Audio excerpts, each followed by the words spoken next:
Vamos agora falar do Fit Calma.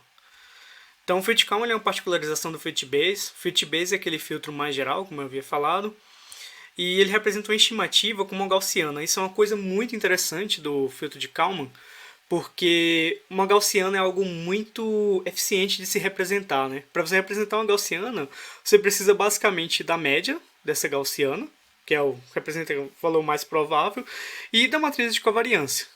Então, se você tem n estados, a sua média vai ter tamanho n, você vai ter n números, né, para poder guardar, e a sua matriz de covariância ela vai ter n ao quadrado números.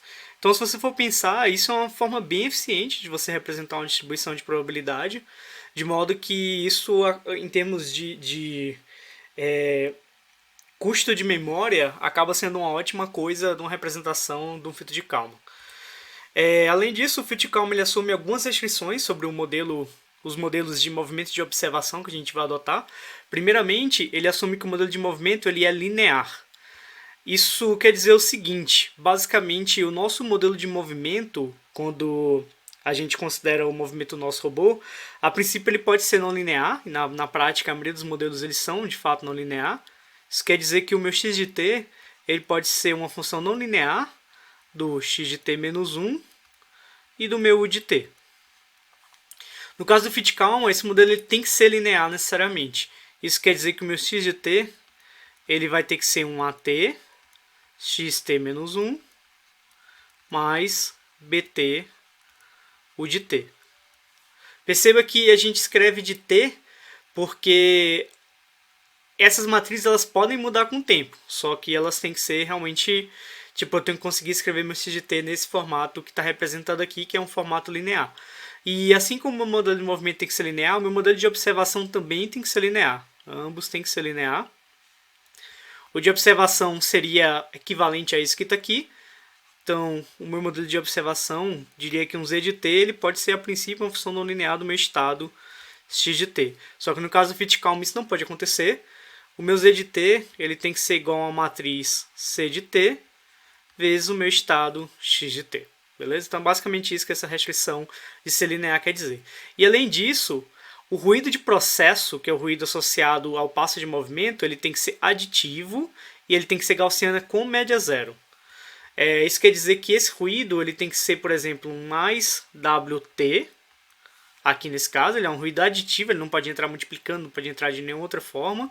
E esse W de t ele tem que ser distribuído de acordo com a gaussiana, de média zero e uma certa matriz de covariância que a gente, nesse caso, chama de Q de t.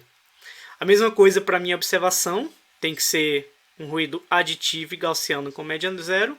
Isso quer dizer que aqui eu vou somar também um V de t, de modo que esse V de t ele vai ser distribuído de acordo com a gaussiana de média zero e a matriz de covariância do ruído de observação a gente geralmente chama de R de t.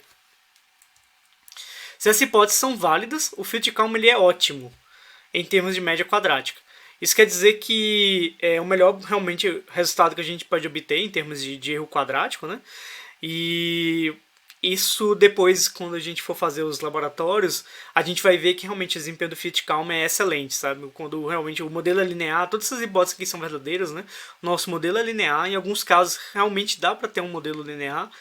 E o nosso ruído é aditivo e gaussiano, tanto de processo quanto de observação. O Fit Kalman ele tem um desempenho excepcional, realmente é incrível o tipo de qualidade estimativa que a gente obtém com o filtro de Kalman. E aí, agora mostrando as equações do filtro de Kalman.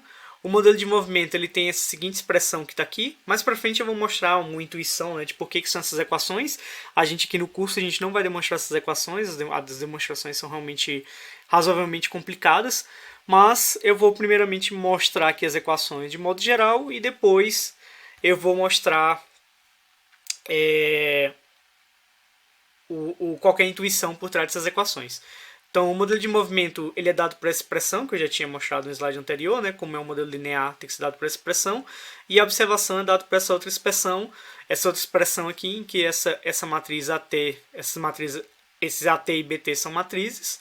E eu tenho o meu ruído aqui aditivo, que é o W de t. Lembrando que ele tem que ser gaussiano, né? Com média zero e uma certa matriz de covariância. A mesma coisa aqui para observação, tem que ser uma matriz C de t vezes meu estado x de t, mais um ruído puramente aditivo.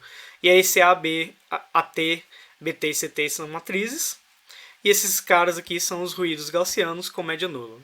As matrizes de covariância do W de T e do V de T é Q de T e R de T, geralmente a gente chama assim mesmo.